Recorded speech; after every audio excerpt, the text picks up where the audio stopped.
Good evening everyone. এর আগে দেখিয়েছিলাম রিসেপশনের ব্লগ, তারই আজ খাওয়া দাওয়ার মেনু আপনাদের সাথে শেয়ার করব। চলুন, চলে এসেছি ভবনে। আর যে যার জায়গা তো খুঁজে নিয়েছে। আমরা যখন গেছি তখনও পর্যন্ত স্টার্টার আসেনি, তারপরে এলো মোমো, আর তারপরেই বরকনের এন্ট্রি হলো।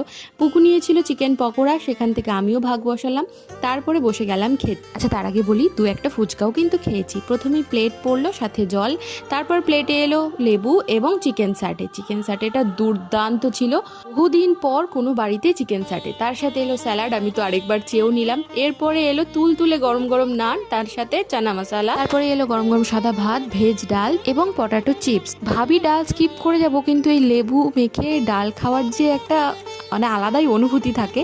তারপরে এলো ফয়েল পেপারে মোড়ানো এই ভেটকি পাতুরিটা। বুঝতেই পারছেন কতটা মাছটা ফ্রেশ, একটু বেশি ভাজা হয়েছিল, যার জন্য আরও বেশি টেস্টি ছিল। ভেবেছিলাম রাইস নেব না, ছেলে তো পাতে একটু তুলে দিল। আমি নিয়েছিলাম সাদা ভাত, তার সাথে এলো মাটন।